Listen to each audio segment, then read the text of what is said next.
समय आज बहुत विलंब हो चुका है, क्योंकि समय 4 बजे से 7 बजे तक रखा गया था।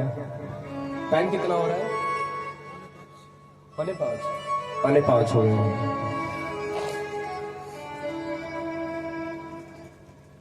रास्ते में मैं आ रहा था, जो भैया हमें लेने गए थे, हम उनसे यही कह रहे थे कि शुद्ध घी आजकल किसी से पचता नहीं है, किसी को खिलाया जाए तो पेट खराब हो जाता है। ठीक उसी प्रकार जो शास्त्र की गूढ़ रहस्य है,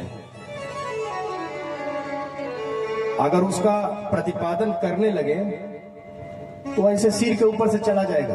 बाद में लोग कहते हैं कुछ समझ में नहीं आता, संस्कृत बोलते हैं।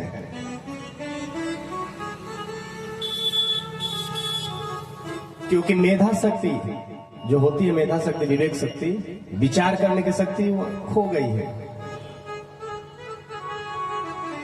पर ठीक है, जिनको लाभ लेना हो। मैं 3 दिन के लिए ही चित्रकूट धाम से आया हूं और आज दूसरा दिन है, कल भर और रहेंगे। आइए कथा में, सत्संग में प्रवेश करने से पूर्व भगवान नाम संकीर्तन कर लेते हैं। जय जय राधा रमण हरि बोल। सी लगाइए ना, सी साथ। जय जय राधा रमण हरि बोल। जय जय राधा रमण हरि बोल। जय जय राधा रमण हरि बोल। जय जय राधा जय राधा रमण हरि बोल। जय जय राधा रमण हरि बोल। जय जय राधा रमण हरि बोल। जय जय राधा रमण हरि बोल। जय जय राधा रमण हरि बोल। जय जय राधा रमण हरि बोल।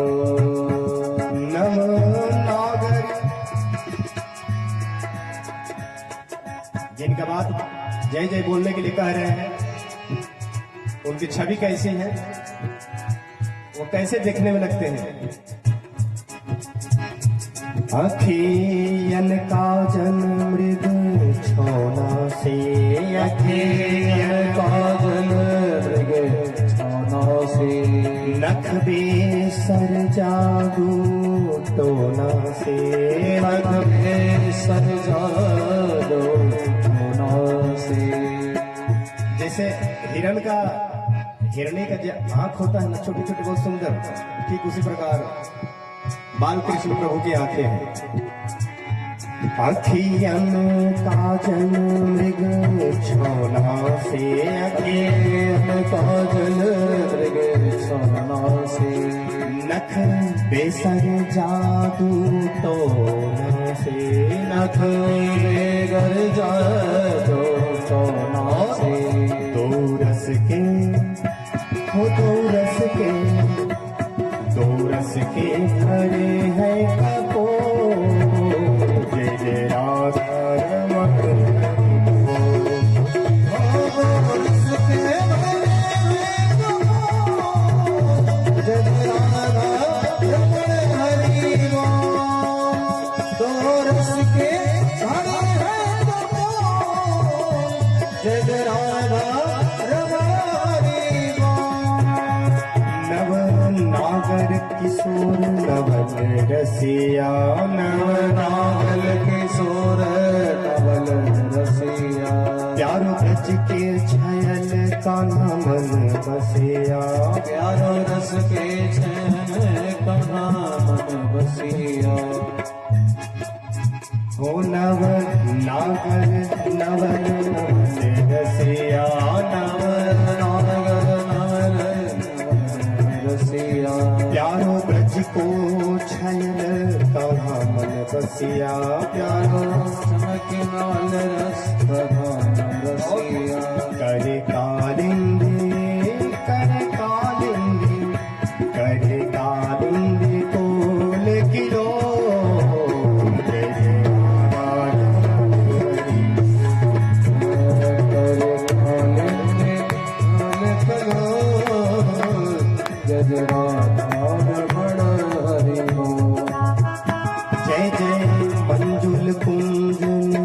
कुंजन की रस पुंज विचित्र सामाजिक जय जमुना तट की बंसी बट की विघ्नेश्वर की सुख साजिक जय ब्रज गोपिन गोप कुमारन के विघ्नेश्वर की सुख साजिक जय और ब्रज के सब संतन भक्तन की ब्रज के सब संतन भक्तन की ब्रज मंडल की ब्रजराज की जय ब्रज मंडल की ब्रजराज की जय ब्रज मंडल की ब्रजराज की जय। यह तो ब्रज का पद हो गया और थोड़ा मिथिला में भी ध्यान देते हैं क्योंकि हम कल निवेदन के जो अखिल को विश्व ब्रह्मांड को प्रकट करने वाला जो भगवान कहे ब्रह्म कहे परमात्मा कहे ईश्वर कहे निर्गुण निराकार कहे सगुण साकार कहे उसी ब्रह्म का जो आनंद है प्रेम जिसको हम बोलते हैं वही हृदय का आनंद ही श्री किशोरी राधा रानी के रूप में वृंदावन में प्रकट हुआ और उधर मिथिला जनकपुर धाम में श्री सीता जो जानकी जी के रूप में प्रकट हुआ। तभी जो हम पद बोले हैं ब्रज का बोले हैं अब थोड़ा मिथिला का एक हो जाए।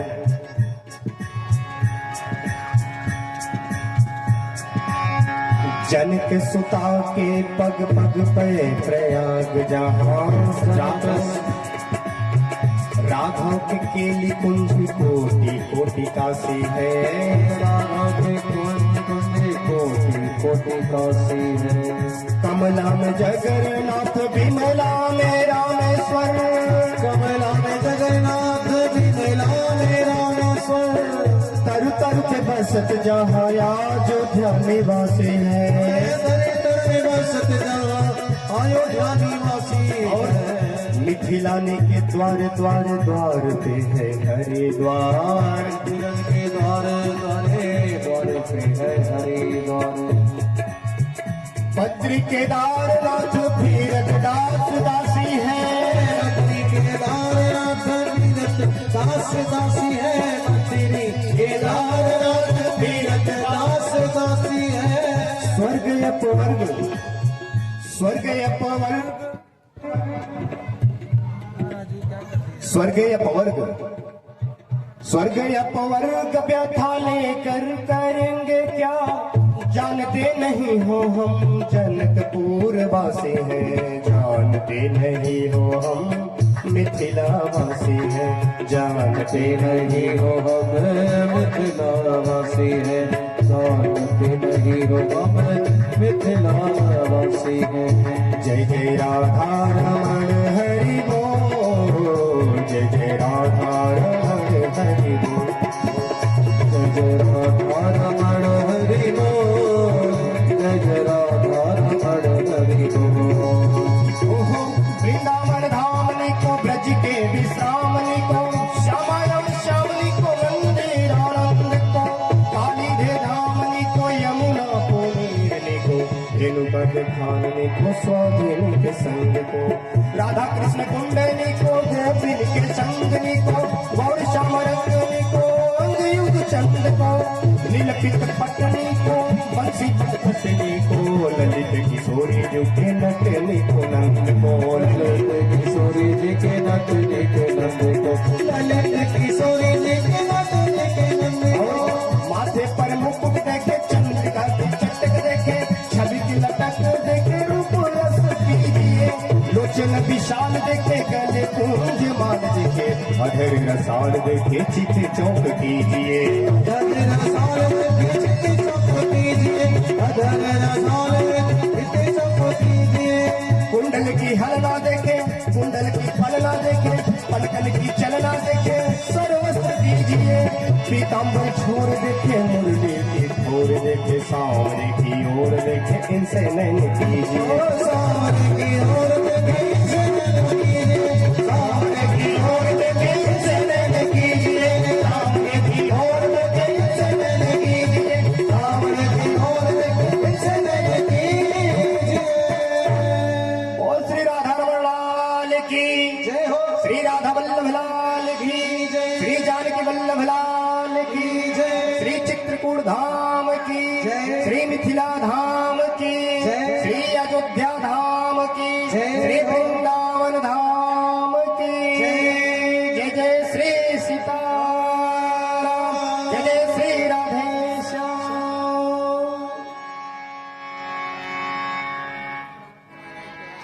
अब आप सब अपने चित्त को, मन बुद्धि चित्त अहंकार यानी अंतःकरण को जैसे ध्यान में बैठा जाता है, ठीक उसी प्रकार यहां कथा में बैठेंगे।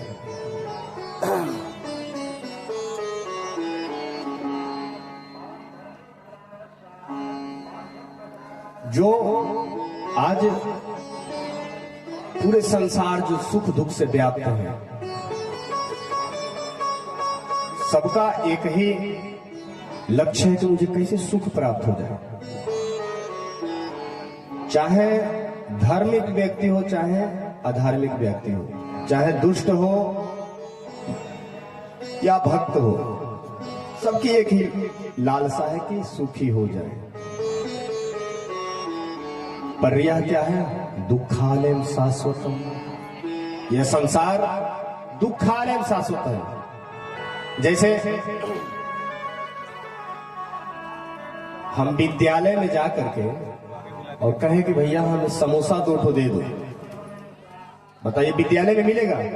विद्यालय जैसे मैं जहां ठहरा हूं विद्यालय, वहां कोई जाके कहे मुझे 2 समोसा दे दो, मिलेगा? नहीं मिलेगा ना। कोई कहेगा भैया जब समोसा पाना तो भोजनालय जाइए। अच्छा, हम भोजनालय जाकर के कहेंगे कि हमें बुखार की दवा पैरासिटामोल दे दो, तो क्या हमें वहां मिलेगा दवा?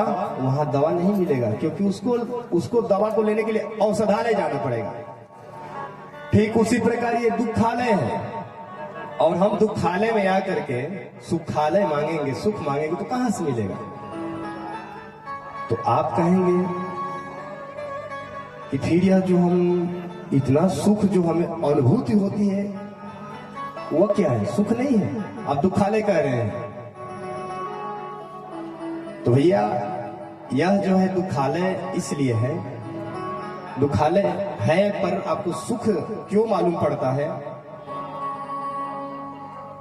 ईश्वर अंश जीव अविनाशी, चेतन यमन सहज सुख राशि। जो ईश्वर का ही अंश जीव है, तो जब ईश्वर सुख स्वरूप अनंत स्वरूप है, तो उसका बचा या उससे उत्पन्न वो भी सुख स्वरूप है। दूसरी बात, सुख समुद्र का एक बिंदु, सिंधु मतलब नदी, उसी नदी में मानो एक अंगुली ऐसे डुबो के ऐसे छींटा मारा जाए, तो जो एक छींटा का जो 100वां भाग बांटा जाए, उसमें से वही एक अंश इस मृत्यु लोक में पड़ा है। तो इतने हम अपने आप को सुखी मानते हैं, और वो भी उतने सुखानुभूति करते हुए भी फिर भी बंधे हैं। कैसे? गोस्वामी जी के भाव में,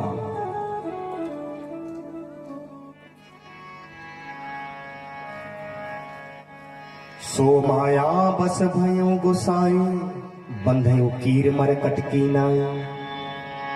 ईश्वर के अंश जीव अभिलाषी हैं, पर सो माया बस, माया के वशीभूत होकर के हम जिस प्रकार बंदर को बहेलिया फंसा लेता, उसी प्रकार हमको माया ने यहाँ फंसा लिया।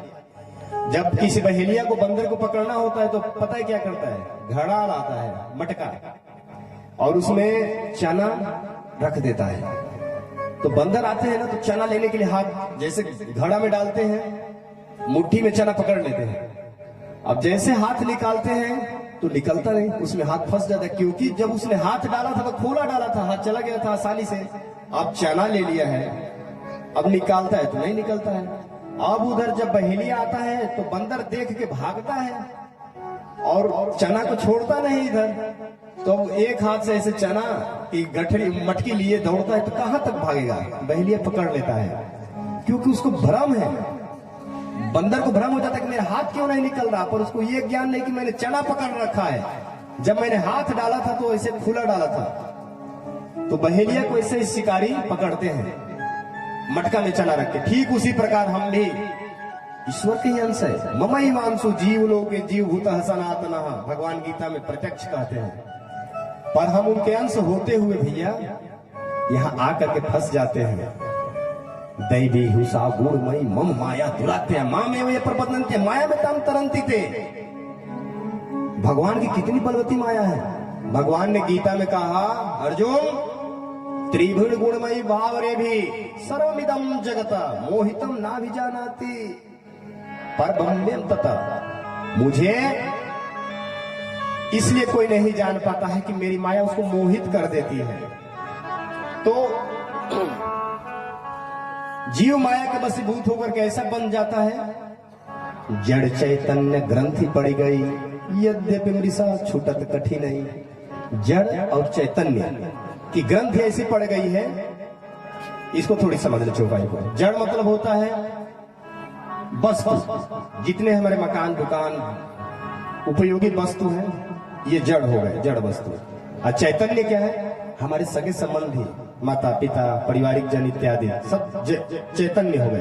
तो जड़ चैतन्य ग्रंथि पड़ गई, यानी गांठ ऐसा लगा, हमने ऐसा स्वीकृति बना ली, स्वीकार कर लिया कि मेरे तुम्हारे इस शरीर से अहमता ममता की रस्सी को ऐसा गांठ बनाया, ऐसा बांधा, ऐसा मान्यता प्राप्त कर ली कि मैं मोर तोड़ते माया। ऐसा हमने उसको स्वीकार कर लिया कि वही हमारे पुनरपि जन्म पुनरपि मरणम पुनरपि जननी जठरे सैनम, इस चक्कर में फंस गए। तो अर्जुन ने कहा मानो कि प्रभु तब अपने आप की माया है जब सभी को मोहित करके फंसाई हुई है, तो क्यों नहीं अपनी माया को काबू में करते हो? इस माया को मार दो। तो भगवान बोले, अर्जुन इस माया को मैं कैसे मारूं? मेरी माया बहुत बड़ी काम की है। बलम में पश्चे माया स्त्री माया जैनो दिशाम या करोति पदाक्रांता भूग जम्भेड़ केवलम। यह मेरी माया ऐसी बलवती है कि इससे मनुष्य मात्र की उत्पत्ति सृजती होती है, सबका कार्य इन्हीं से होता है, और देवता जन भी का कार्य इन्हीं से होता है। एकादश स्कंद में भगवान ने भागवत में बताया, दृष्टवा स्त्रिया मायाम दे तब्दा वर्जितेन्द्रिया प्रलोभिता पतत्यन्ते तमसग्नो पतंगवत। अर्जुन जिस प्रकार पतंगा प्रकाश को लेने के लिए जाता है घूमते घूमते और बल्ब में जल के मर जाता है, ठीक उसी प्रकार देवता मनुष्य यहां से लेकर स्वर्ग तक ब्रह्मलोक तक सब हमारी माया में ऐसे ही जल के मर जाते हैं। फिर अर्जुन ने निवेदन किया कि प्रभु आपकी माया जब ऐसी है तो इससे रक्षा करिए। यही बात वेद में श्रुतियों ने भगवान को वर्णन किया, जिसको वेद स्तुति कहते हैं। आइए थोड़ा सा गायन कर देते हैं, फिर हम वेद स्तुति का अर्थ बताएंगे। अभी हमने जो सुनाया वेद स्तुति है, इसका अर्थ बड़ा विचित्र है, सुनिएगा। श्रुतिया कह रही है जय जय जय जाम अजीत, हे अजीत, भगवान का एक नाम अजीत है, तो कह रहे कि हे अजीत आपकी जय हो जय हो जय हो। तो भगवान बोले ये बताओ, जब मैं अजीत हूं, अजीत उसको बोला जाता है जिसको कोई जीत ना सके, तो जब मैं अजीत हूं, मुझे कोई जीत नहीं सकता, मैं कभी हार नहीं सकता, तो फिर मेरी जय जयकार क्यों?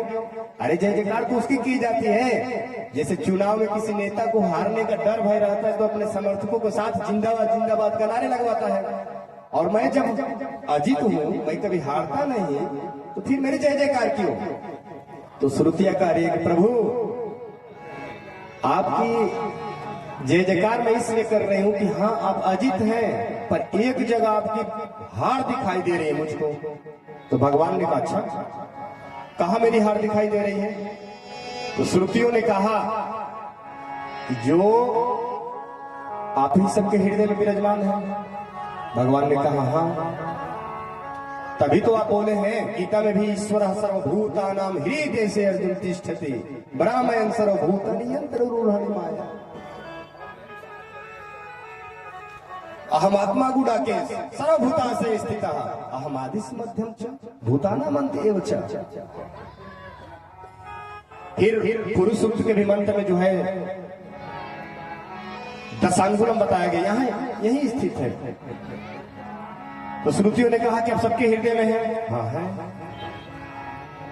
तो प्रभु ये बताइए, आप इस शरीर के अंदर हैं पर आपका आता पता नहीं लगता, लेकिन जो आपके नौकर या शत्रु हैं, या काम क्रोध इत्यादि, इनका खूब झंडा लहरा रहा है सबके जीवन में।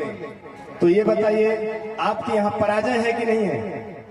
भाई आप अजीत हैं, कभी हारने वाले नहीं, और आप हृदय में हैं, सबके हृदय में हैं।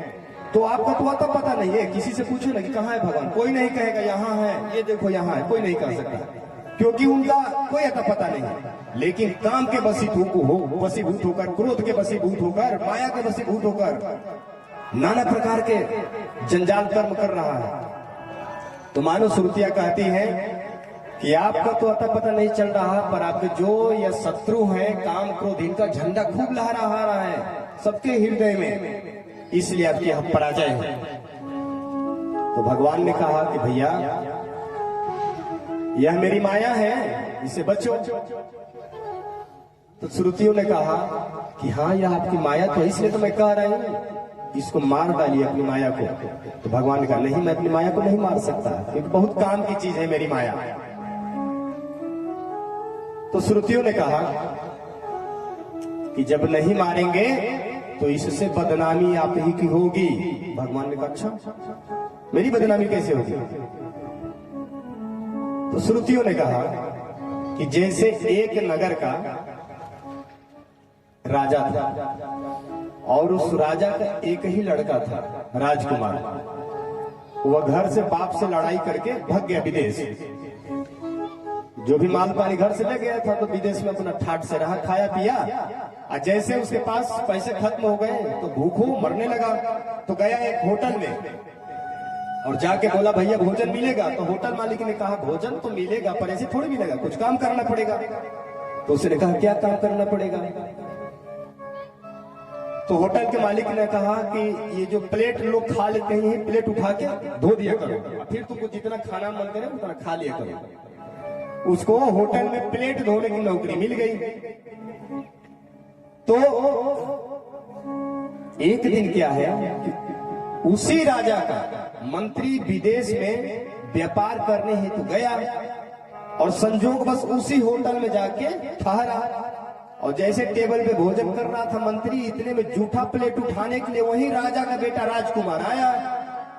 और जैसे देखा मंत्री ने तो पहचान के, आ रही है तो मेरे राजा का पुत्र राजकुमार है।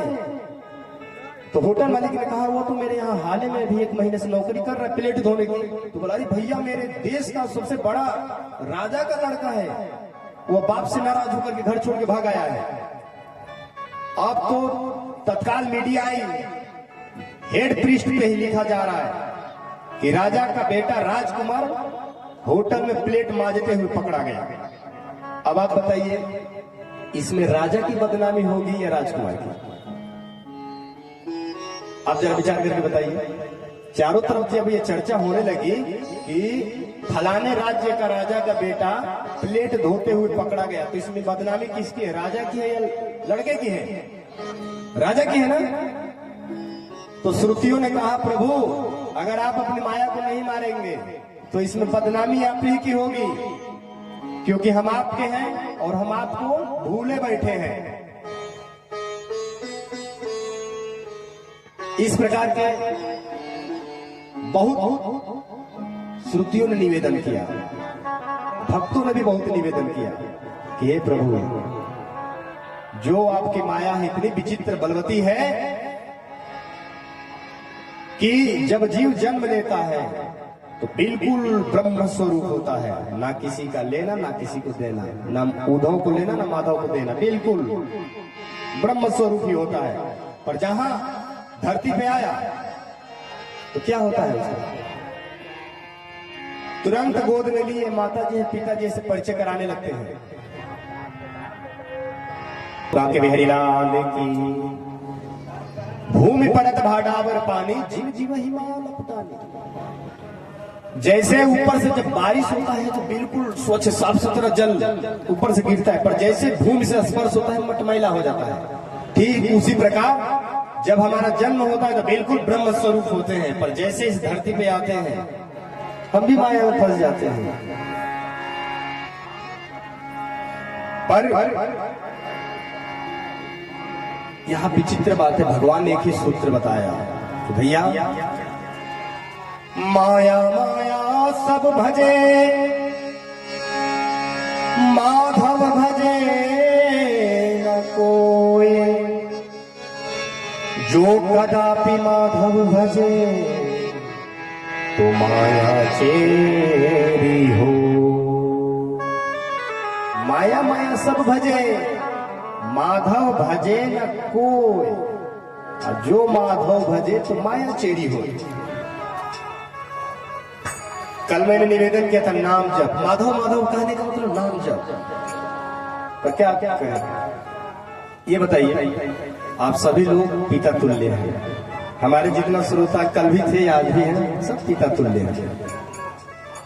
हमने कल बताया एक पंथ तीन काज, नाम जप करते हुए जो आपको नाम प्रिय हो, सीताराम राधे श्याम नाम जप करते रहे, पर कहाँ कोई कर रहा है। इसीलिए कल हमने बताया था कि जो बालापन से कुंवारापन से कौमार आचरित प्राज्ञो धर्मान भागवतानी मानुषम जन्मम दुर्लभम तदप्य ध्रुवमर्थदम। ध्रुव जी ने बताया कि भैया ये जो भजन है छोटे से लड़काई से किया जाता है, तब जाके वही अभ्यास आदत बना रहता है तो बुढ़ापे में कर पाएंगे। बड़ा अफसोस होता है, इतनी उम्र हो गई भजन नहीं चल रहा, जीप पे नाम नहीं चल रहा। किसी के अंदर ये प्रश्न उठता हुआ होगा, कह रहे नाम जप ये क्या कर रहे हो। तो मैं आपको श्रीमद् भागवत महापुराण में 18,000 श्लोक है, अंतिम श्लोक पूरा कथा परीक्षित की मुक्ति मोक्ष कराने के बाद, इतनी कथा करने के बाद अंतिम श्लोक में व्यास जी ने क्या लिखा है, नाम संकीर्तनम यस्य सर्व पाप प्रणाशनम प्रणामो दुख तम नमामि हरिं परम। नाम संकीर्तनम यस्य, नाम जप करने के लिए कहा अथवा नाम जप का कीर्तन करने के लिए कहा। मतलब कहने का अर्थ है कि पूरे भागवत का जो सार है नाम जप। वेद का भी आ गया, वेदान विच्छिन्न सिद्धि केवल विच्छिन्नानुरागम लभते। फिर कठोपनिषद 3:15 नंबर, सर्वे वेदा यद्य पद्मम मनन्ति यस्य तपांसि सर्वाणि च वदन्ति। वेद भी कठोपनिषद में कहा कि जो ब्रह्म है उसका जो भी आपको नाम पसंद है उसका वंदना करो नाम जप करते हुए। समस्त जितने शास्त्र वेद पुराण स्मृति श्रुति है भैया, कोई भी धर्म पंथ इसी के अनुसार चलता है। कितने भी नियम बताए गए हो कि ध्यान करो या उपासना करो, योग करो, ये करो वो करो, पर सबका सार बता रहे हैं। कोई भी धर्म पंथ जो है सत्य सनातन धर्म से ही निकला हुआ है। जैसे एक वृक्ष मानो है, सत्य सनातन धर्म एक वट वृक्ष है, उसी वृक्ष में से डालियां भी निकली रहती हैं, पत्ते भी होते हैं, पुष्प भी होते हैं। तो उसी सनातन रूपी वृक्ष से ही जितने धर्म संस्था परंपरा अनुयायी पंथ जो भी निकले सब उसी के शाखा है। तो वह वेद वह धर्म वह सनातन धर्म एक अंतिम साधन बताता है नाम जप, और वो भी कलयुग के लिए। अन्य युगों के लिए तो और तपस्या परिचर्या इत्यादि था, पर कलयुग में सुखदेव जी को जब ये ज्ञान हुआ तो परीक्षित को स्वयं बता रहे हैं भागवत के प्रथम ही स्कंद में कि यत् फलम नास्ति तपसा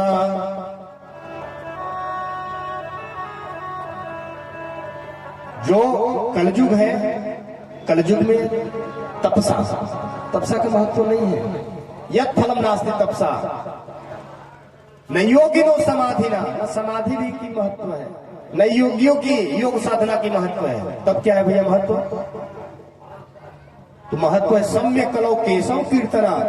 भगवान केशव यानी कृष्ण अथवा राम का कीर्तन अथवा भजन करना ही कलयुग में मुख्य है। और सभी लोगों ने जितने आचार्य हुए वैष्णव जो सभी ने एक ही उद्देश्य कहा। अरे संत रायदास जी से बड़ा कौन संत होगा?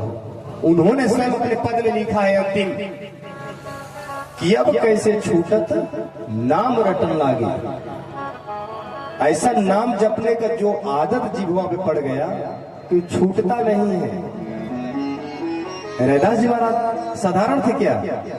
अरे यही गुरु गोरखनाथ जी एक बार गए काशी रैदास जी के पास और जाकर के बोले कि रैदास जी आप वैष्णव भक्त हो, मुझे प्यास लगी है, पानी चाहिए।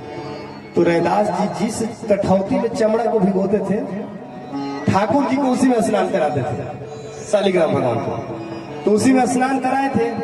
तो उसी कठौती का पानी गोरखनाथ गुरु जी को दे दिया कि पी लेंगे तो भगवान का चरणामृत भी हो जाएगा और उनका प्यास भी बुझ जाएगा।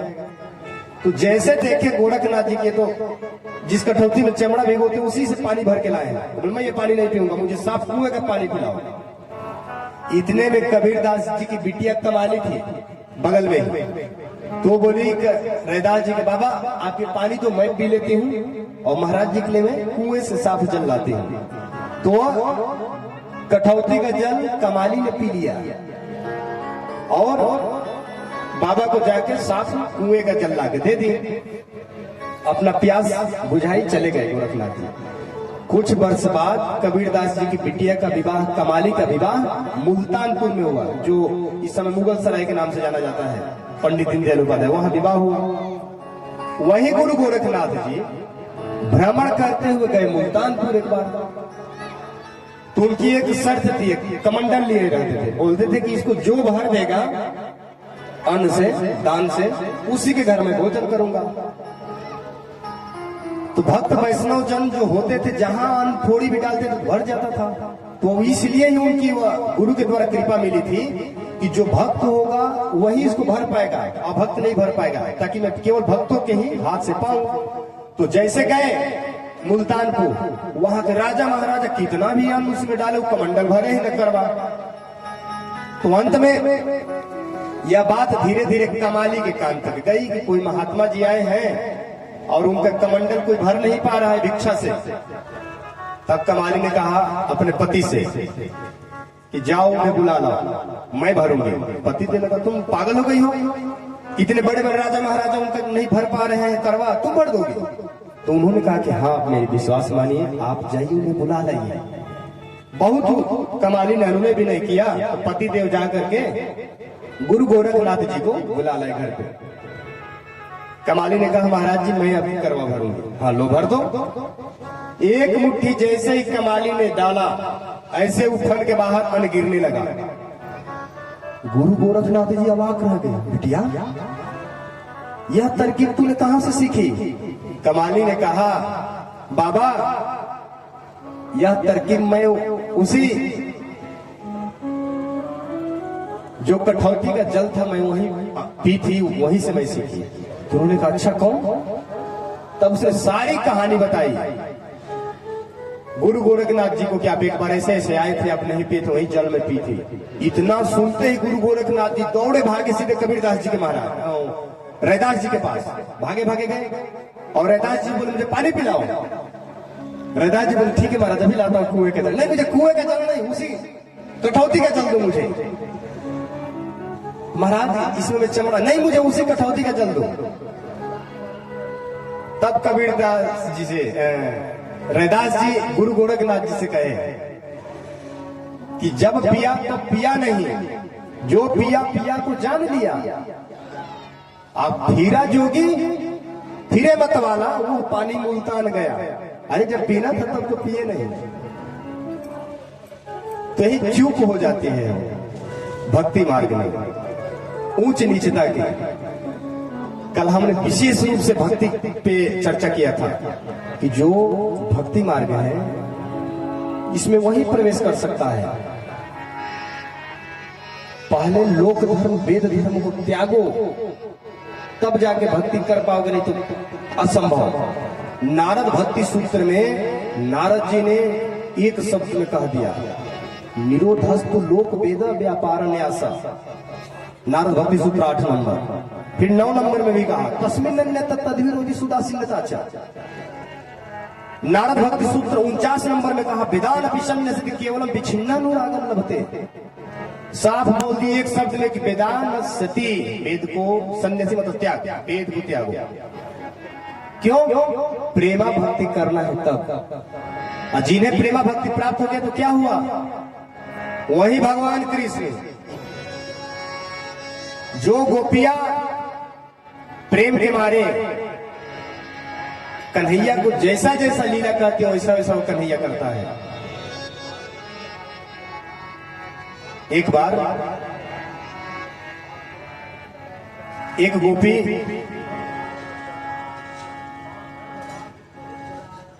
घर में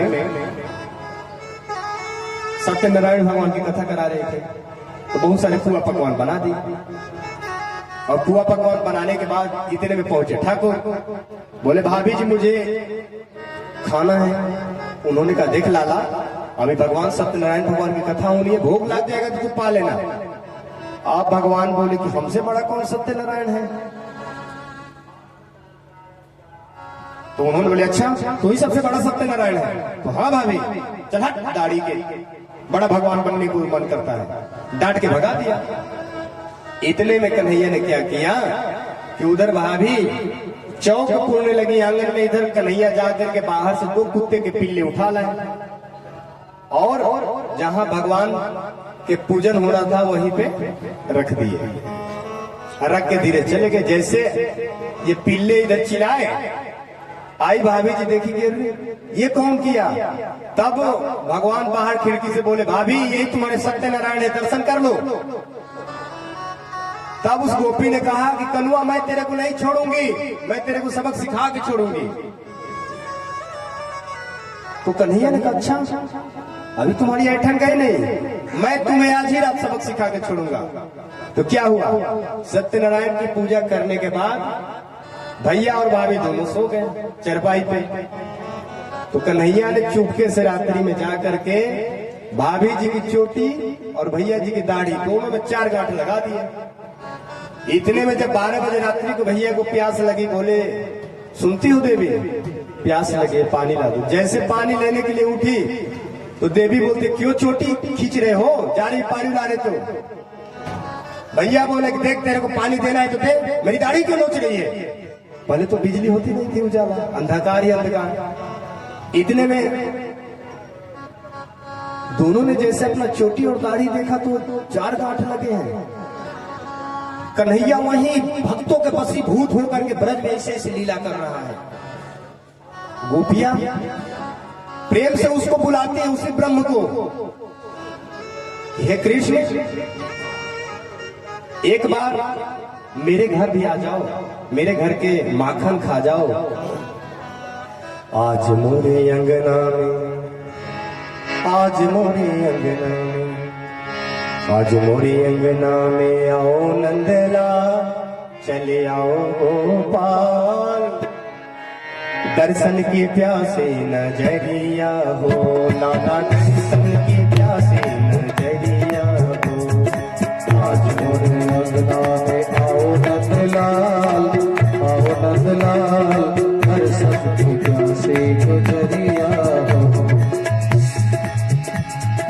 अंगना में आओ मोरे माखन खा जाओ, अंगना में आओ मेरे माखन खा जाओ, अंगना में आओ मोरे माखन खा जाओ, अंगना में आओ मेरे माखन खा जाओ।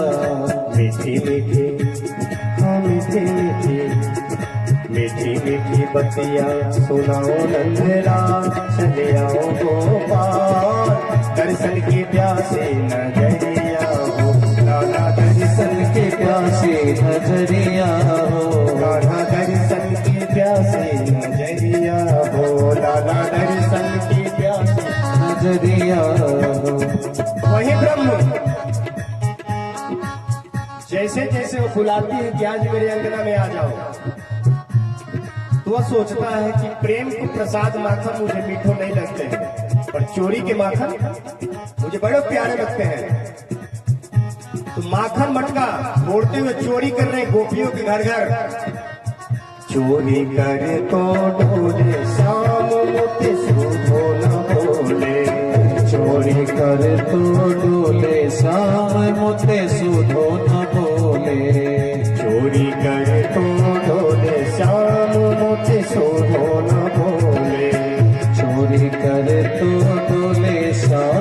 मोते सुधे न बोले।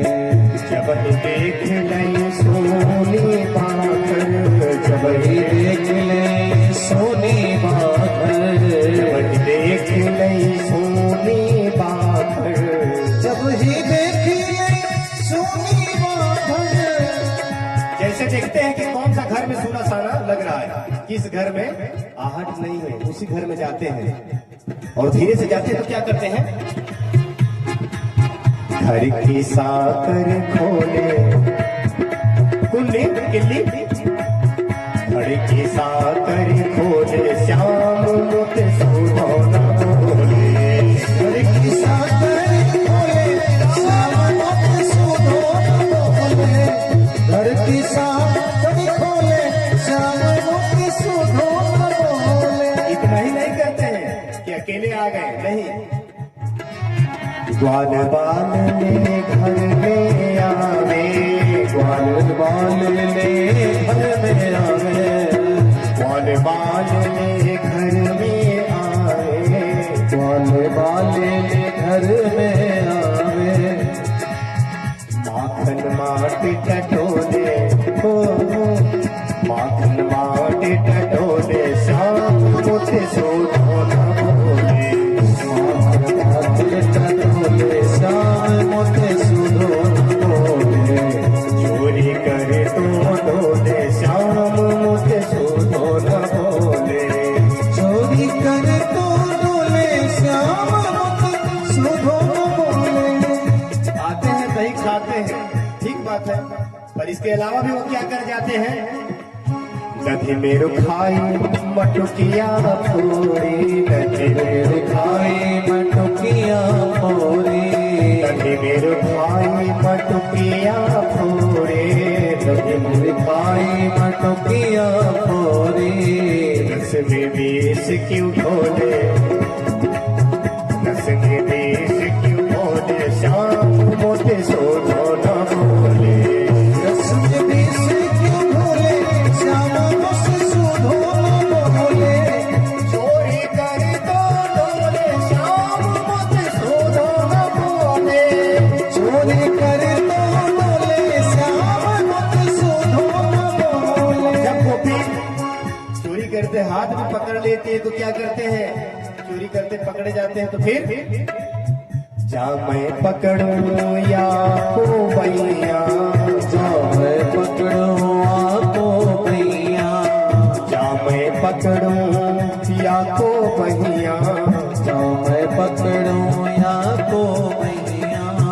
भैया पकड़ झक झोरे, भैया पकड़ झक झोरे श्याम मोटे सोना बोले। भैया पकड़ झक झोरे श्याम मोते सुधोना बोले।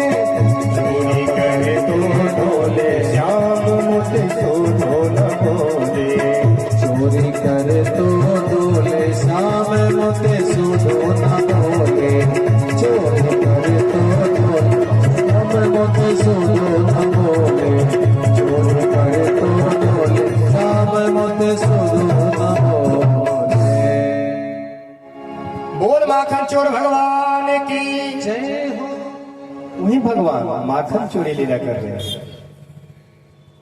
इसलिए जो भाव है वो बहुत प्रबल होता है, क्योंकि भाव के भूखे होते हैं भगवान।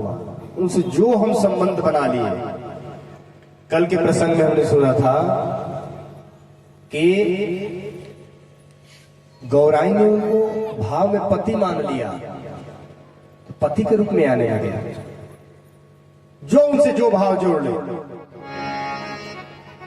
जो भाव जोड़ लेता है जो, तो वह उसी के साथ खेलने खाने लगता है और भाव की पूर्ति करता है, और उसको इसी दुखाले संसार में समस्त सुख प्रदान वैभव मिलने लगता है उस भक्त को।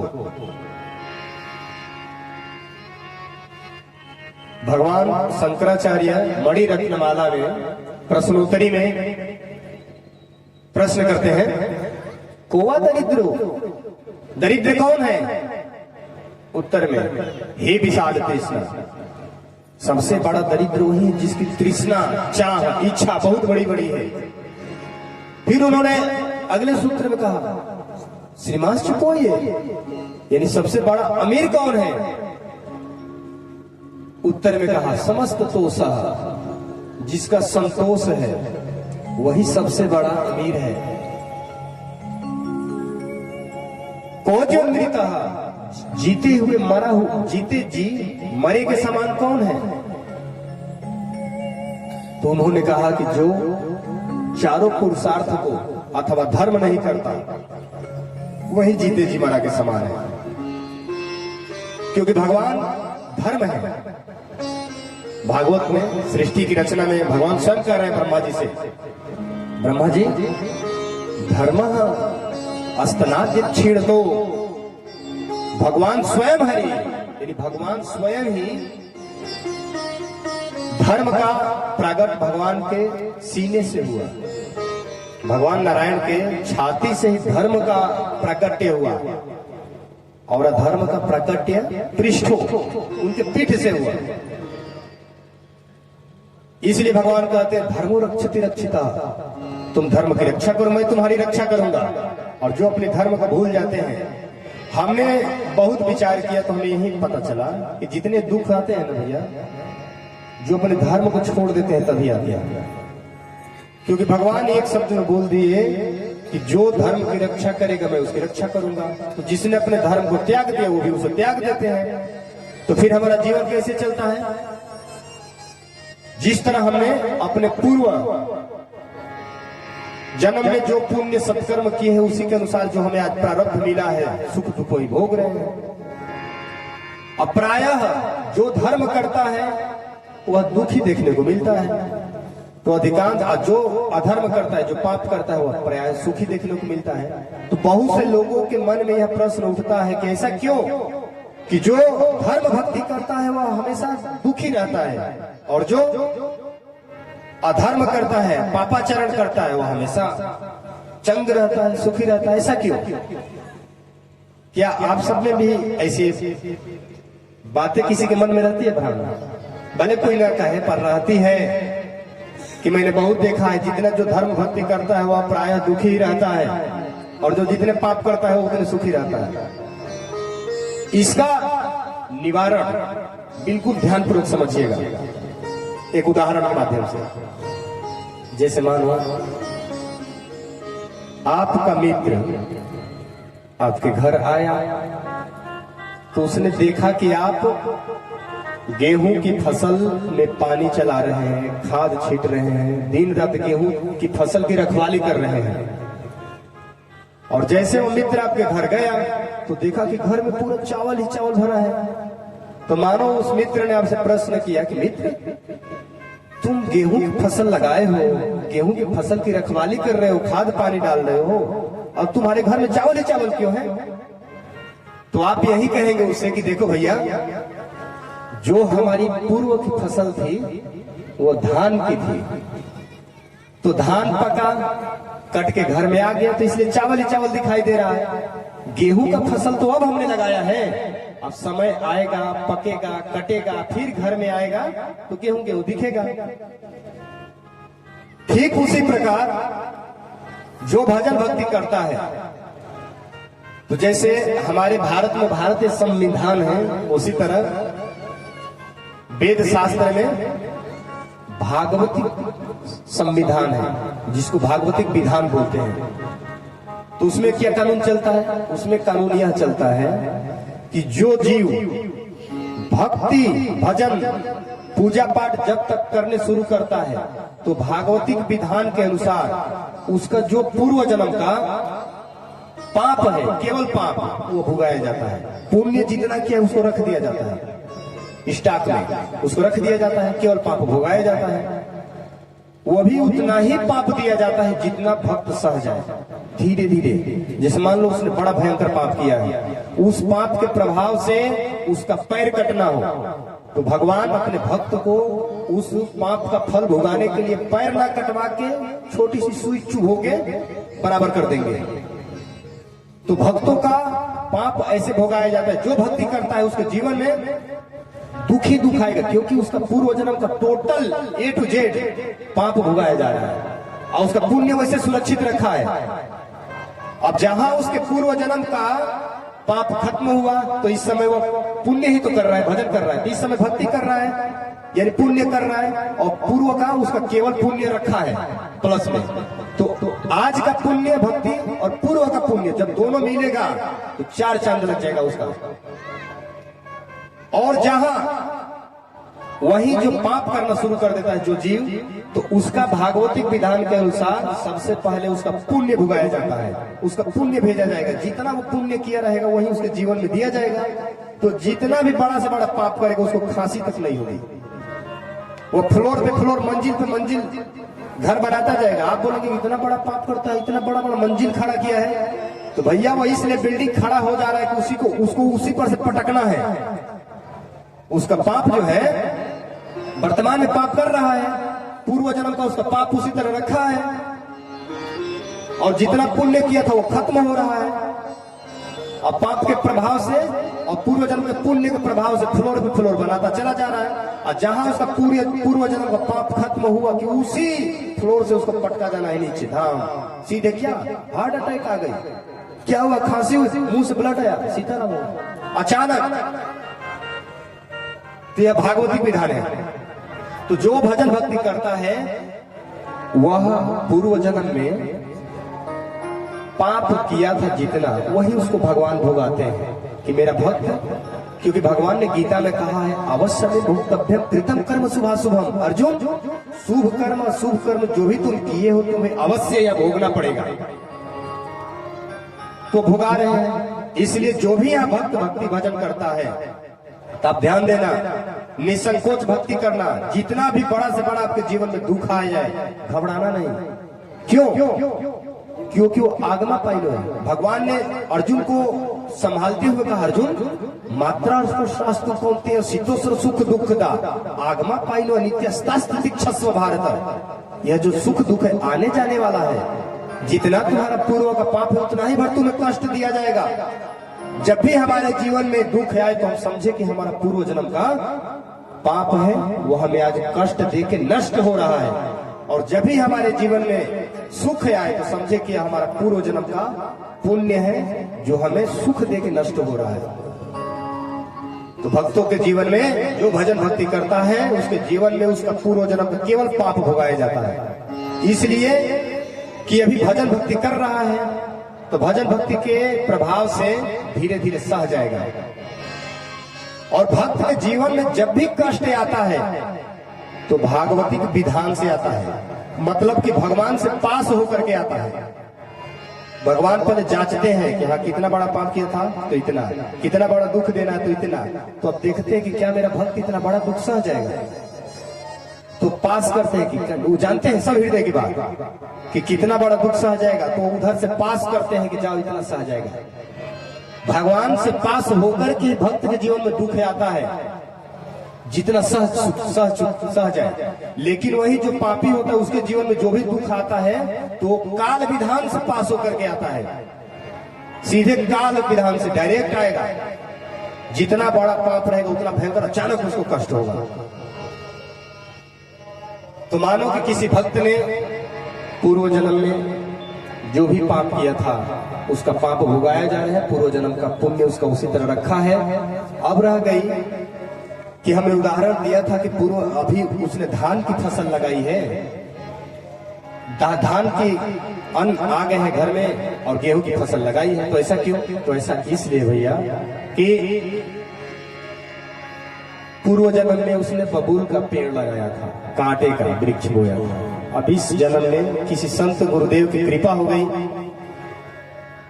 और किसी गुरुदेव ने बता दिया कि बेटा ऐसे भजन करो, नाम जप करो, और उनके प्रभाव से भक्ति करना आज न शुरू किया है, इस जन्म में न शुरू किया है, पूर्व में तो पुण्य किया नहीं था। किसी संत गुरुजन के प्रभाव से का नाश करते उसे। सियाराम सियाराम सियाराम सियाराम सियाराम सियाराम और सियाराम। क्या हो गए भाई? लाइट तो जल ले। सीताराम सीताराम। देखिए अच्छा ये कोई है नहीं साउंड वाला ना? अरे यार बड़ा लापरवाह। सीताराम बोल श्री सीताराम जी महाराज की।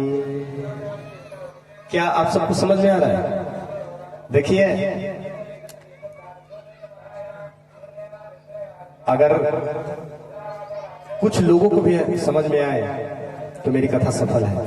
क्योंकि जगत गुरु वल्लभाचार्य जी के पास एक उनके परिकर गए, शिष्य बोले, गुरुदेव मैं चाहता हूं कि 100 वैदिक ब्राह्मणों का मैं भंडारा अपने घर पे करूं, भोजन पवाऊं। तो उन्होंने कहा, कहां तुम 100 वैदिक ब्राह्मण ढूंढोगे? त्रिकाल गायत्री संध्या करने वाले आजकल नहीं मिलने वाले। तो उन्होंने कहा, गुरुदेव तब क्या करो? तो किसी एक वैष्णव को भोजन पवा दो, 100 के बराबर है। तब उन्होंने कहा कि तब मैं 100 वैष्णव को भोजन पवाऊंगा। तो उन्होंने कहा कि कहा तुम 100 वैष्णव ढूंढोगे? किसी गांव नगर में एक वैष्णव त्रिकुंड तिलकधारी नहीं मिलता। ऐसा है, जब तुम्हारे अंदर 100 वैष्णवों को भोजन पवाने की इच्छा है तो जाओ किसी एक संत को भोजन पवा दो, वो 100 वैष्णव के बराबर है। तब भक्त ने कहा कि गुरुदेव तब मैं 100 संतों को भोजन पवाऊंगा। तब उन्होंने कहा, कहां तुम संत ढूंढने जाओगे? 100 आजकल एक दो तो मिलते नहीं। ऐसा करो, किसी तुम एक प्रेमी भक्त को भोजन पवा दो, 100 संतों के बराबर है। तब उन्होंने कहा कि तब मैं 100 प्रेमी भक्तों को भोजन पवाऊंगा। तब वल्लभाचार्य का पागल कहीं के 100 प्रेमी भक्त होता है?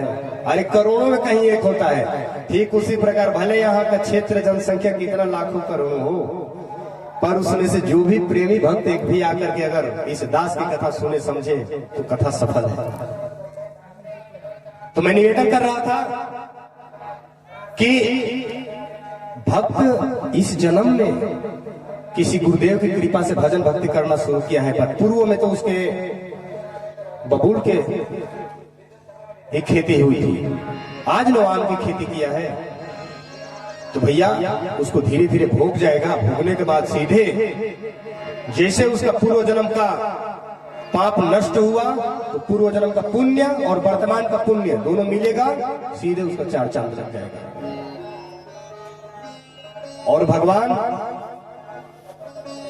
कि जो आराध्या शक्ति या आह्लाद अथवा आनंद प्रेम वह श्री किशोरी जो राधा राधा श्री सिया जो है, तो जो राम राम कहता है तो किशोरी जी प्रसन्न हो जाती है, और जो राधा राधा बोलता है तो कृष्ण प्रसन्न हो जाते हैं।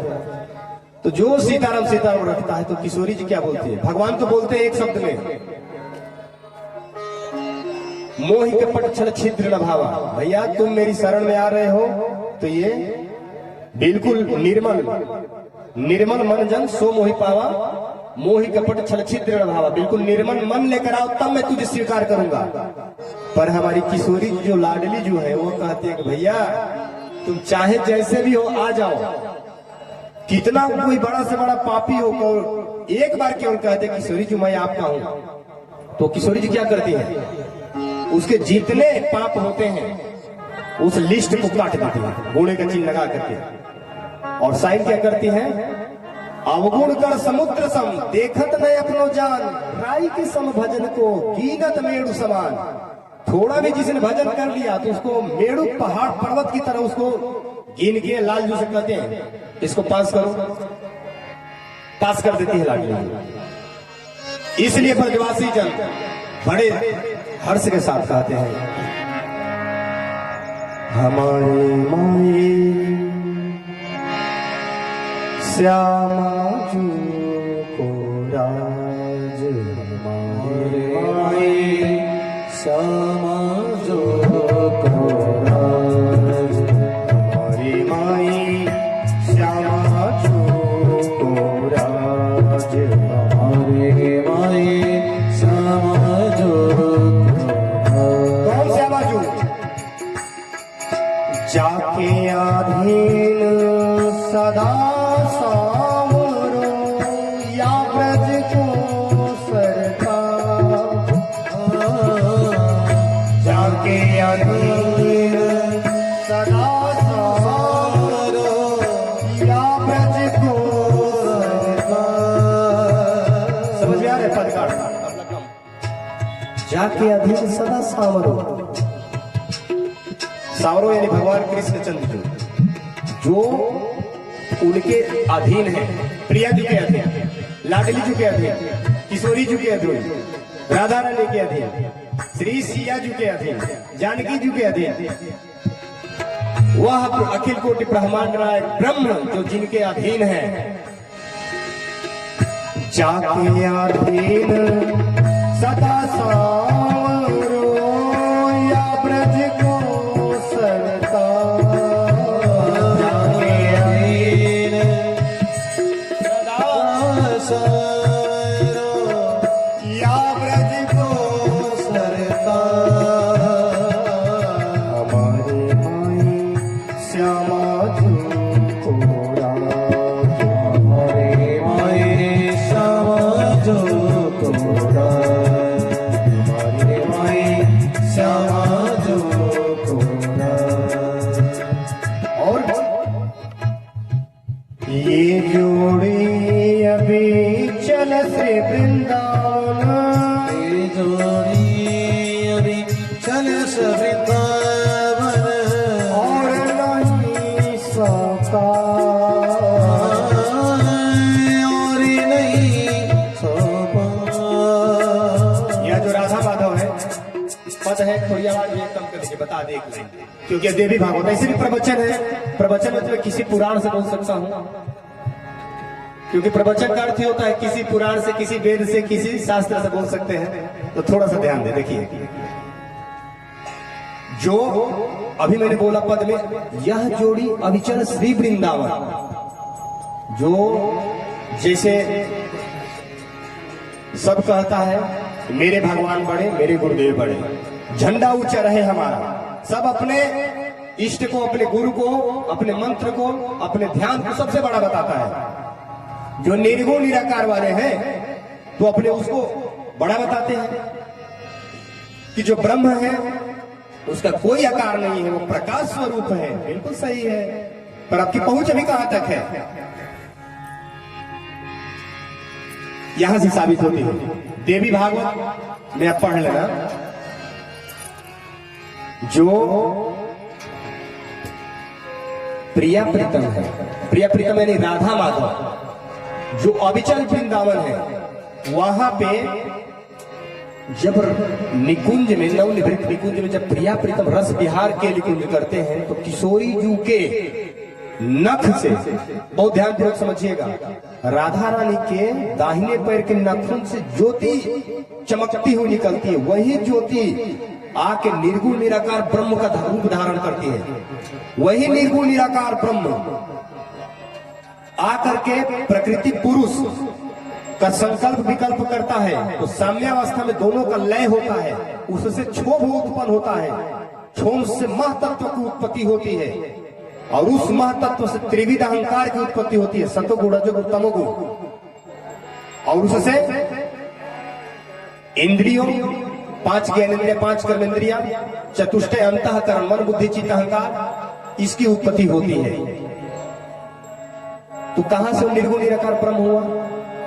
भैया जो ज्योति ब्रह्म है वही सगुण सकार रूप धारण करके आता है।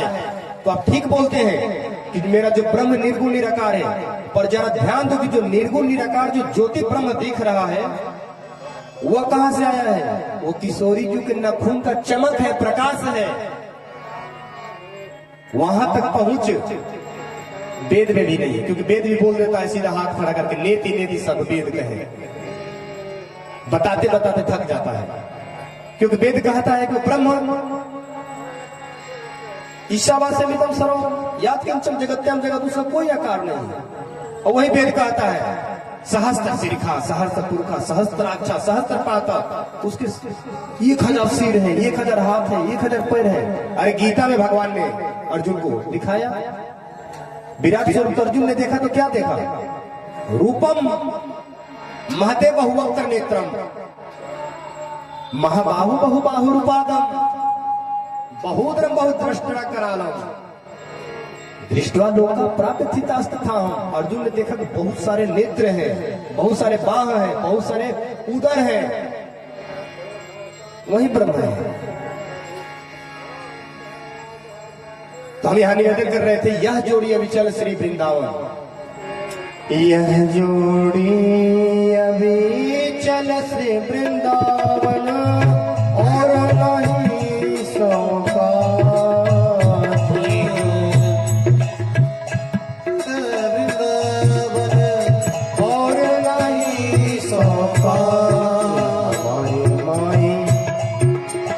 हमारे माई, हमारे माई श्यामा जो को राज, हमारे माई श्यामा जो को राज, हमारे माई श्यामा जो को राज। और वही श्यामा जो जब नवनिवृत्त निकुंज में रस विहार क्रीड़ा करते हैं तो प्रिया जो राधा माधव, एक बात सभी ने केवल राधा माधव की बात जानी है, प्राय सभी जानते हैं कि राधा भगवान की प्रिय शक्ति है, राधा शक्ति है, पर एक गुप्त लीला बता रहे हैं, मान लीला। कौन कौन वृंदावन गए, जरा हाथ खड़ा करें। अच्छा, वृंदावन में बरसाना कौन कौन गया है? अच्छा, बरसाना में मानगढ़ कौन कौन गया है? मानगढ़ कोई नहीं गया। मानगढ़ जैसे जाएंगे वृंदावन से उत्तर दिशा में जो जंगल पड़ता है उधर जाएंगे तो जंगल में मानगढ़ है, जहां पे किशोरी जी ने मान करके बैठा था। मान मतलब गुमान, गुस्से से। पता है क्यों गुमान होकर बैठी थी? कन्हैया बोलते थे कि हे प्रियाजू, आप ही मेरी प्राण शक्ति है, मैं आपके अलावा किसी से प्रेम नहीं करता। और चुपके से श्री कृष्ण मिलने के लिए यमुना उस पार एक चंद्रावली रहते थे, चंद्रावली से मिलने के लिए चले जाते थे। और इधर बोलते थे राधा रानी हम 10 बजे मिलेंगे श्याम शिला पे मानगढ़ में, और यहाँ राधा रानी आके 10 बजे इंतजार कर रही हैं। 10 बज गए, 11 बज गए, 12 बज गए, अभी तक श्याम आए नहीं। तब क्रोध में हो जाती है कि अभी तक आए नहीं, बात क्या है? तो शक तो होने लगता है कहीं और गए हैं। तो मानो ऐसे शक हुआ चंद्रावली के प्रति कि यमुना उस पर ये बार बार जाते हैं, लगता है कि चंद्रावली से मिलने गए हैं। जैसे श्याम चंद्रावली से मिल के आए तो यहाँ प्रिया जो मान गुमान यानी गुस्से में बैठी है। श्याम जो जाके कृष्ण चंद्र जो प्रिया जो का चरण दबाने लगे, हे लाडली जी क्षमा कर दो, ये बात नहीं कर रही है। बहुत उन्होंने आनंद भी नहीं किया कि प्रिया जी मान जाइए। तब विशाखा सखी ने कहा कि लाल जी आप चाहते हैं कि प्रिया जी मान जाए? तो हाँ मैं चाहती हूँ।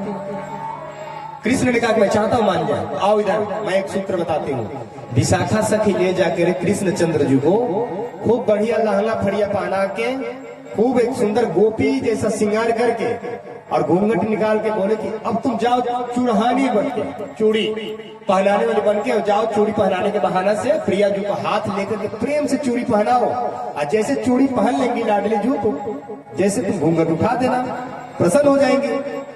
तो श्याम क्या किए, चूड़ी लिए, स्त्री रूप धारण करके लाडली जी के पास गए। ठीक वैसा ही किया। हे लाडली जी आप क्रोध में हैं, लगता है कृष्ण चंद्र जी ने आपके साथ परिहास किया है। मेरी चूड़ियां रंग बिरंगी है, पहन के देखो ना, सारे क्रोध आपके ठंडे हो जाएंगे। और धीरे धीरे जैसे लाल जी ने लाडली जी को चूड़ी पहनाना शुरू किया तो उनको धीरे धीरे प्रेम का आनंद मिलने लगा। जैसे चूड़ी पहन ले किशोरी जी, तो श्याम जी ने जैसे अपना घूंघट उठाया तो किशोरी जी देखते ही एक डंडा उठाई, छड़ी, और कृष्ण चंद्र को दौड़ा ली। तो लाल जी भागते भागते ललिता सखी ने पकड़ लिया। तब श्याम जी ने कहा कि हे लाडली जी मैं कान पकड़ के बोलता हूँ, अब खाई सो खाई, आगे खाई तो राम दुहाई, मुझे क्षमा कर दो प्रिया जी, क्योंकि मैं आपके बिना एक क्षण नहीं रह पाता। तो लाडली जी ने कहा कि लाल जी जब आपको इतना ही स्त्री का रूप धारण करने का मन कर रहा है और धारण कर लिए हो तो ये हाथों में छड़ी है, चलो आज तुम सुधंग नाम के नृत्य करके दिखाओ। थोड़ी भी गलती किए, क्योंकि सुधंग नाम के नृत्य मैंने तुम्हें कई बार सिखाई है, अगर थोड़ी भी गलती हो तो एक भी डंडा नीचे नहीं गिरेगा। तो प्रिया जी सुधंग नाम के नृत्य कृष्ण चंद्र जी को सिखाना शुरू कर दी।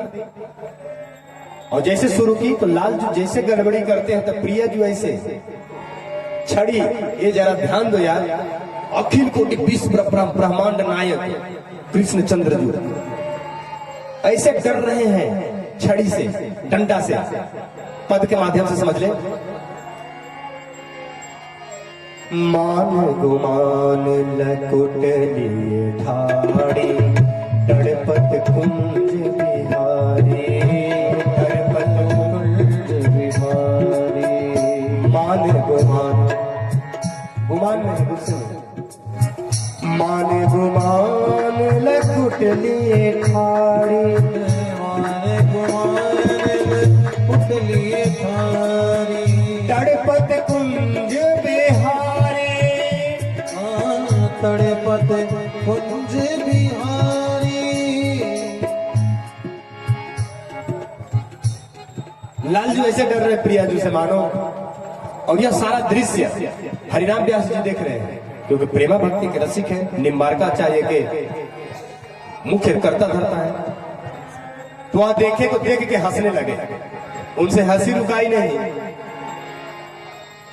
व्यास स्वामिनी की छवि निरखत व्यास स्वामिनी की छवि निरखत व्यास स्वामिनी की छवि निरखत व्यास स्वामिनी की छवि निरखत विमल विमल यस गाओ विमल विमल यश गाओ विमल विमल यस गाओ विमल विमल यश गाओ। यह जब बात जैसे ही ब्रह्मा जी ने सुना तो ब्रह्मा जी आके याचना करने लगे। तदस्तु मे नाथस भूरि भागो भवेत्र वानेत्र तुवा तिरश्चा ये ना हमें को भी भव जनाना भूतवानी सेवे तब पादव पल्लव। हे लाडली जू, अपने चरणों की धूल मुझे दे दो। जैसे ब्रह्मा जी की विनती सुने भोलेनाथ को अभी दौड़ पड़े। आसाम हो चरणे रुजु साम हम श्याम वृंदावने किमपि गुल्मतौषधीना या दुत्यजम स्वजना मार्य पथम च हित्वा भेजो मुकुंद पद्मीं श्रुतिभिर्विमृग्यया। भगवान भोलेनाथ कर रहे हैं, हे कृष्ण हे श्याम मुझे भी निकुंज में प्रवेश कराओ। भोलेनाथ से मानो कृष्ण ने पूछा क्या करोगे प्रवेश करके? तो मैं प्रिया जी का गुलदस्ता बन जाऊंगा, गुलमलतौषधीना पुष्प पत्ता बन के गजरा बन के केस में लटकूंगा। बोले भगवान कृष्ण की उसके अधिकारी नहीं हो। तो उन्होंने कहा ठीक है तब मुझे हिरण बना दो, मृगा बना दो, मृग्यया, ताकि मैं केली कुंज में मृगा बनकर दोनों को रूप निरेखत रहूं। जैसे यह बात इंद्र ने सुना, इंद्र भी दौड़ पड़ा। वो भी याचना यह हो भाग्यम नंद गोप प्रजो कसाम या नेत्रम परमानंदम पूर्ण ब्रह्म सनातनम। हे प्रभु, जब ब्रह्मा जी की नहीं माने, शंकर की नहीं माने, तो मुझे इंद्र का क्या आप मानेंगे? इसलिए आप अपने दास सखा ब्रजवासियों के चरण की धूलि दिला दो। कल हमने निवेदन किया था इस बात को। यह सारे दृश्य प्रेमा भक्ति को पाने के लिए बड़ी बड़ी देवता ललायित है, और हम लोग कितने अभागे हैं कि छोटा सा किसी के जीवन में नौकरी, रुपए, धन, मकान, दुकान बन जाते हैं तो अपने आप को इतना बड़ा सुखी समझने लगता है। कितना लोग तो कहते हैं कि भगवान की बहुत कृपा है। अगर किसी को जैसे मकान बढ़िया, घर द्वार बन जाए, बेटों की नौकरी लग जाए और घर परिवार में सुखी से जीता है तो बोलता है कि भगवान की बहुत कृपा है मेरे ऊपर, उसी को कृपा मानता है। राम भवन भैया जी जिनके मैं माध्यम से आया हूँ बैठे हैं सामने। एक व्यक्ति जो है हमें वो जो चौराहे पे सफेद वर्दी पहने रहते हैं उन्हें क्या बोलते हैं, जो गाड़ी के चालान आजकल बहुत काटते हैं, तो वहीं एक अधिकारी के घर में गया था रुद्राभिषेक कराने, ट्रैफिक पुलिस। तो कह रहे थे महाराज जी भगवान की बहुत कृपा है, थोड़ी जनरेटर चालू कर दो लाला। टाइम कितना बचा है? विभाव रखते थे, जैसे चैतन्य मतलब चलता फिरता, हम लोग जैसे हो गए तो भगवान है, भगवान के स्वरूप है। लेकिन गोस्वामी जी जड़ में भी, जड़ जैसे खंभा हो गया, इसमें भी भगवान को देखते थे। कितनी स्थिति अच्छी थी वो ऊंची। और इसलिए कपिल भगवान ने बताया कि भक्त वही है।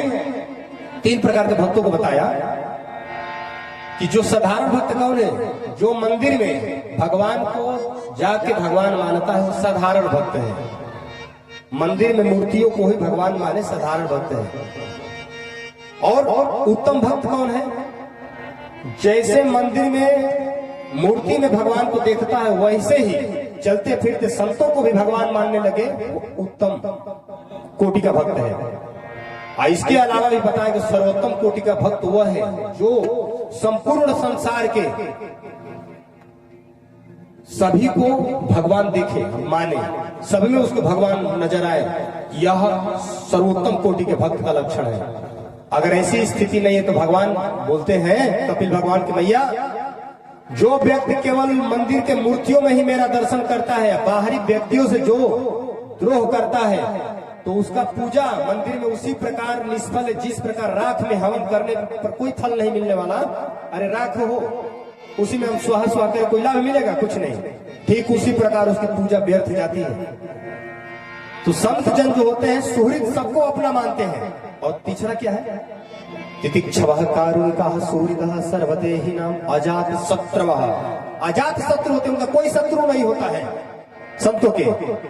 ये बताइए, जैसे हम भोजन कभी करते हैं तो भोजन करते करते हैं हमारे ही दांत से हमारी ही जीभ अपने से कट जाती है। कभी कभी बहुत से लोग को कटा होगा जीभ। भोजन जब रोटी खाते हैं तो अपने ही दांत से अपनी जीभ कट जाती है। तो ये बताइए, क्या हम बुरा मानते हैं?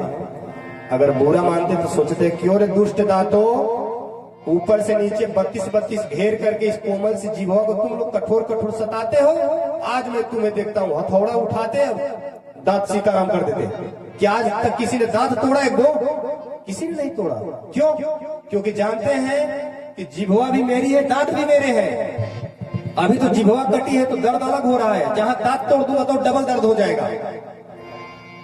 अपना मानते हैं इसलिए नहीं दांत तोड़ते। ठीक उसी तरह भैया संत जन समस्त सर्वभूत को, समस्त संसार के लोगों को अपना सुहृद मानते हैं, इसलिए किसी से कोई राग द्वेष नहीं लाता। ऐसी स्थिति जिसके अंदर दिखे वही संत है। चाहे जींस पैंट के रूप में हो, चाहे धोती कुर्ता लाल पीले वस्त्र में हो, वही संत है। इसलिए जब संत मिल जाए तो उनसे सुना दिया, अरे संतन के संग लाग रे तेरी अच्छी बनेगी। तो जैसे ही गैसदास जी के ऊपर उन लोगों ने तंत्र विद्या का प्रयोग किया मारने हेतु, वही तंत्र विद्या वापस लौट करके और उसके तांत्रिक गुरु की मौत करा दी। उसके गुरु जी मर गए। अब जैसे मर गए तो और वो दुष्ट व्यक्ति और परेशान हुआ, दौड़े दौड़ गया गैसदास जी महाराज के चरणों में प्रणाम किया। महाराज जी, महाराज मुझे क्षमा कर दीजिए, सारा मैं ही किया कराया हूँ। गैसदास जी महाराज उसको हृदय से लगाए, बोले बेटा जाओ, मैंने क्षमा किया। पर कहा उसने कि महाराज मेरे गुरु जी को तो देख लीजिए, जीवित कर दीजिए। तो उन्होंने जाकर के उस दुष्ट के जो गुरु तांत्रिक थे उनको भी उन्होंने स्पर्श किया, वो भी जीवित हो गए। यह भक्तमाल की कथा है। भक्तों के जो, संतों का जो चरित्र है बड़ा विचित्र है। हमने अपने गुरुदेव से एक बार प्रश्न किया, सरकार इस संसार में अपना सगा कौन है? तो उन्होंने कहा लाला, यानी बेटा तुम जो सगे हैं मैं उन्हीं का नाम बता रहा हूं। संत सगे या गुरु सगे, अंत समय पर राम, परशुराम या जीव को तीन ठोर विश्राम। इस संसार में तीन ही सगे हैं। पहला संत सगे, दूसरा गुरु सगे, तीसरा अंत समय पर राम। यह अगर आपके सगे हैं, इनका सानिध्य आपको प्राप्त हुआ है तो आपका बाल बांका न होगा और आपको संसार की जितने प्रभु जो इच्छा करी हो मनमाही, प्रभु प्रसाद कुछ दुर्लभ नहीं, सभी चीजें आपको उपलब्ध हो जाएगी गुरु कृपा से। लोग स्वर्ग के लिए कितने लालायित रहते हैं। कोई मरता है तो उसके नाम के आगे लिखते स्वर्गीय, स्वर्गीय। बड़ा विचित्र बात रहे कि पता न कि वह मर के स्वर्ग में गए हैं कि नरक में गए हैं। लेकिन कल हमने इसकी विवेचना प्रमाणित तौर पर हमने बात कल की थी, थोड़ी सी एक ही श्लोक से आज भी जान लें। जो व्यक्ति पुण्य कर्म धर्म कर्म यज्ञ अनुष्ठान जब तक भजन करता है तो अप्राप्य पुण्य कृतम लोकानुसित्व शाश्वती समान श्रीमताम सुचिराम श्रीमताम के हैं योग भ्रष्ट भी जाए थे। जो जब तक भजन करता है वह भगवान के धाम को जाता है, नहीं तो ऊपर के लोकों में जाता है, स्वर्ग लोक, तप लोक, महलोक, पितर लोक, वहां जाता है। और जो भजन भक्ति नहीं करता है तो कहाँ जाता है? ये सब गीता का श्लोक है। तो फिर अगले श्लोक में अर्जुन से भगवान कर रहे हैं, आसुरम योनि मापन्ना मूढ़ जन्मनि जन्मनि कौन्ते माम प्राप्य ततोयन्ते धमाम गति। अर्जुन, जो आसुरी भाव से युक्त होकर के मनमानी कर्म करता है, हिंसा इत्यादि करता है, दूसरों को कष्ट पहुंचाता है, धर्म को त्याग देता है, दिखावा करता है, तो वह मर के आसुरम योनि मापन्ना ततोयन्ते धमाम गति, नरक को जाता है, नरक में कष्ट भोगता है। अब रह गई बात की कौन नरक गया कौन स्वर्ग गया, ये किसने देखा? भगवान ने फिर आगे इस लोग में बताया, ममैवांशो जीव लोके जीव भूता सनातना मनः षष्ठानि इंद्रियाणि प्रकृति स्थानी कर सती। कि जिस प्रकार देहिनोऽस्मिन् देहे कौमारम यौवनम जरा तथा देहांत प्राप्ति तथा धिस्तत्र मुह्यन्ति। जिस प्रकार हमारे जब जन्म होता है बालक से युवा होते हैं और जवान से बुढ़ापा आता है, ये बिल्कुल सत्य है, सबके साथ होता है। कभी हम लड़का थे, जवान हुए, आज बूढ़ा हो रहे हैं। ठीक उसी प्रकार ये भी सत्य है कि यह शरीर छूटता है। तो भगवान बोल रहे हैं क्या? मनः षष्ठानि इंद्रियाणि प्रकृति स्थानी कर सती। यह मन इंद्रियों के साथ आगे की यात्रा करता है सूक्ष्म शरीर से। आपका स्थूल शरीर तो यही रह जाता है मरने के बाद, पर जो सूक्ष्म शरीर होता है वो आगे की यात्रा करता है। आप कहेंगे कि सूक्ष्म शरीर को किसने देखा? तो आप स्वयं देखे हैं, प्रमाण लो। जब आप स्वप्न देखते हैं तो ये तो शरीर बिस्तर से सोया रहता है, पर हम स्वप्न में क्या क्या देखते हैं भैया? मानो हम गंगा किनारे नदी के किनारे चल रहे हैं बालू में, इतने में एक हाथी हमें पीछे से दौड़ा ली, हम भाग रहे हैं डर के मारे, भागते भागते इतने बालू में पैर फिसला, गिर गए, इतने में हाथी पास आ गई और जैसे पैर उठा के हमारे सीने पे रखना चाहा, इतने में हम जोर के चिल्लाए बचाओ। इतने में नींद खुल गई। नींद खुला तो देखा तो ना हाथी है, ना नदी है, ना बालू है, ना गिरे हैं, हम सोए हैं। क्यों? जब तक स्वप्न था तब तक तो सब सत्य हो रहा था ना। स्वप्न जब जिसको सबको आया होगा, ऐसा तो है नहीं कि स्वप्न किसी को आया ही नहीं होगा। स्वप्न जब आता है तो उसमें मार काट भी होती है, तो कष्ट सब कुछ होता है, सत्य सत्य मालूम जब तक हम नींद में स्वप्न में रहते हैं। लेकिन जहां वहीं नींद खुलती है तो सब झूठा।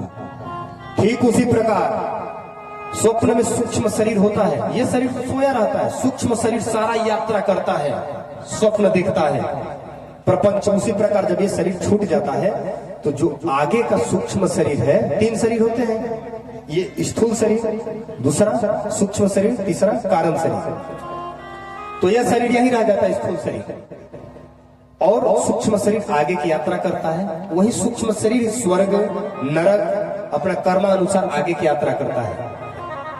और जो कारण शरीर स्वभाव है, जितना जो जो कर्म किए हैं उससे जो स्वभाव बना है वही आगे का जन्म कराता है, जिसको अहम स्वभाव बोलते हैं। स्वभाव वस्तु प्रवर्तते। भगवान ने स्पष्ट गीता में कहा, न कर्तव्यम न कर्माणि लोकस्य सृजति प्रभु न कर्म फल संयोगम स्वभाव वस्तु प्रवर्तते। अर्जुन, ना मैं किसी के साथ दुख करता हूँ न सुख करता हूँ, ना मैं किसी के साथ पाप करता हूँ न कराता हूँ, न पुण्य कराता हूँ न कराता हूँ। मैं किसी के कर्म से मेरा कोई लेना देना नहीं, मैं कुछ किसी के साथ कराता धराता नहीं। तो फिर अर्जुन ने पूछा, तब ये कर्म ऐसे क्यों हो जाते हैं? तो भगवान ने स्पष्ट कहा, स्वभाव वस्तु प्रवर्तते। उसका जो स्वभाव है जन्म जन्मांतर का, जो अहंकार मान बैठा है कि हम हैं, ये राम किंकर, ये फलाने चिलाने, अपने को जो अपनत्व मान बैठा है, वही स्वभाव उसका उसके अंतःकरण में विराजमान होता है। और अंतःकरण हर समय जहां भी जाएगा, ये शरीर तो ही नष्ट हो जाएगा, पर अंतःकरण मन बुद्धि चित्त अहंकार इंद्रियों के साथ हर समय रहता है, वही आगे का यात्रा कराता है, वही आगे कर्म कराता है, पाप पुण्य वही कराता है। अंतःकरण सुख दुख वही भोगता है, अंतःकरण। तो यह प्रमाणित है। तो जो स्वर्ग के लिए ललायित रहते हैं, तो जब गुरु कृपा हो जाती है तो स्वर्ग भी हे लगने लगता है। पहले तो देखो स्वर्ग जो है, आप जरा विचार करिए, जब समुद्र मंथन हुआ था तो एक घड़ा, एक कलश निकला था अमृत। तब से आज तक लोग कितने रोज मरते हैं और सबके नाम के आगे नीचे लिखा जाता है स्वर्गीय स्वर्गीय स्वर्गीय। तो स्वर्ग का एक नियम है कि जो स्वर्ग में जाता है उसको अमृत पिलाया जाता है। पहले जैसे जो स्वर्ग में जाता है यहाँ से, पहले तो स्वर्ग में सब जा नहीं सकता, जो पुण्य किया है केवल वही जाएगा स्वर्ग में। और जैसे स्वर्ग में जाता है तो उसको एक हरे माला, हरी भरी माला पहनाई जाती है। उस माला की विशेषता होती है कि जब तक माला हरा भरा रहेगा तब तक वो स्वर्ग में चैन की घंटी बजाएगा, और जहां माला मुरझाया तो उसकी पुण्य खत्म, फिर यही गिरेगा, यही गिरेगा। भगवान ने स्पष्ट गीता में कहा है, तेतम भुक्त्वा स्वर्गलोकम क्षीणे पूरे मृत्यु लोकम विसंति। स्वर्ग में जब तक पुण्य रहेगा, सुख भोगेगा, फिर यही गिरेगा धरती पर। जिस प्रकार हम यहाँ संसार में रहते, जहां हमारे बाल पकने शुरू हो गए, दाढ़ी पकनी शुरू हो गई, आंख से दिखाई बंद हो गए, तो हम जान जाते हैं कि भैया अब मैं बूढ़ा हो गया हूँ, अब मैं मरूंगा। सबको पता चल जाता है तो मैं बूढ़ा हो चुका हूँ, कभी भी मरना पड़ जाएगा। उसी प्रकार देवताओं को यह पता चल जाता है कि मेरी माला सूख रही है, अब मैं गिरूंगा, यहां से ढकेला जाऊंगा। दूसरी बात, जब वहां माला पहना दी जाती है तो आगे स्वर्ग में जो है अमृत पिलाया जाता है। अब जरा विचार करिए, इतने लोग रोज मर रहे हैं, एक ही घड़ा, एक ही कलश, इतनी सी अमृत निकली थी समुद्र मंथन से। अगर रोज व्यक्ति को एक एक बूंद भी अगर पिलाया गया होता तो क्या अमृत खत्म नहीं हो जाता आज तक? लेकिन सच्चाई तो यह भैया कि स्वर्ग में अमृत जो है पिलाया नहीं जाता है, सुहा के काम चलाया जाता है, केवल सुहा के। आप कहोगे वो कैसे? तो जैसे मानो तीन कंजूस थे, तीन कंजूस गए मेला देखने, महाकंजूस थे। तो बड़े छाती में पत्थर रख के एक कंजूस ने घी 100 ग्राम खरीदा, तो उसको देखा देखी दो और कंजूस भी, दोनों वो भी घी खरीद लिए। तीनों 100-100 ग्राम घी खरीद के घर गए। 1 महीने बाद मिले तो एक कंजूस ने दूसरे कंजूस से पूछा, क्यों भैया तुम्हारा घी चल रहा है या खत्म हो गया? तो उसने कहा कि भैया मेरा घी तो अभी चल रहा है। अच्छा, तो तुम अपना घी कैसे चलाते हो? तो उसने कहा, भैया जब हमारे घर की सारी रोटियां बन जाती है तो बस एक माचिस की तीली लेता हूँ, घी में डुबो के रोटियों के बीच में चुभो देता हूँ, सभी रोटियों में घी लग जाता है, मान के मैं खा लेता हूँ। तब दूसरा कंजूस कहा, वाह भैया तुम कलयुग में इतना तुम खर्चीले हो। तब उसने पूछा, अच्छा तुम अपना घी कैसे खर्च करते हो? तो उसने कहा, भैया हम अपने घी, अपने घर की रोटियां जब सारी सीख जाती है तो एक निचली रोटी में घी लगा देता हूँ, एक ऊपरीली में घी लगा देता हूँ, और बीच वाली रोटियों को मैं लगा हुआ समझ लेता हूँ, खा लेता हूँ। तब तीसरे कंजूस ने कहा कि वाह भैया तुम लोग बड़े खर्चीले हो यार। तब दोनों ने पूछा, अच्छा तो तुम कैसे अपने घी को यूज करते हो?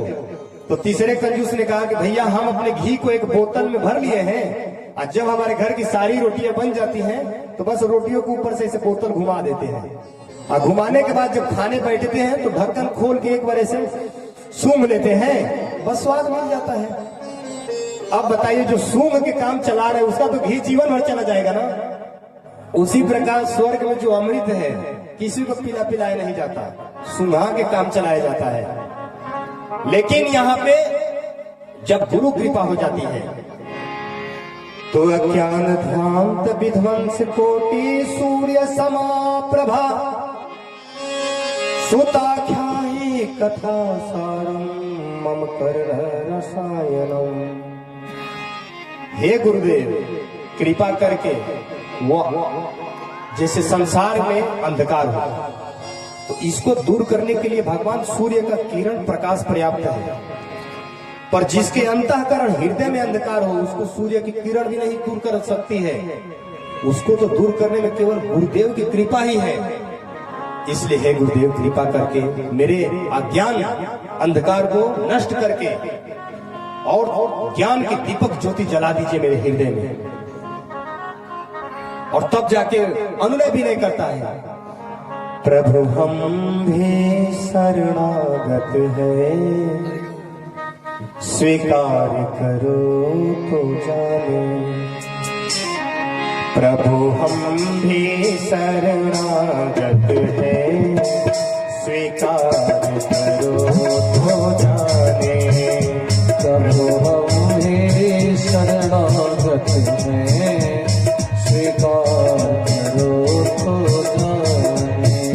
प्रभु हम भी शरणागत हैं, स्वीकार करो तो जाने। प्रभु हमें शरणागत हैं, स्वीकार करो तो जाने।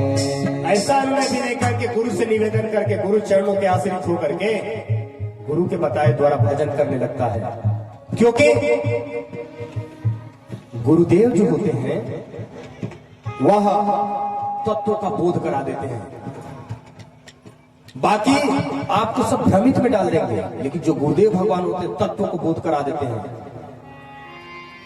नारद जी जैसे गुरु राजा प्राचीन बरही का उद्धार कर दिए। एक प्राचीन बरही हुए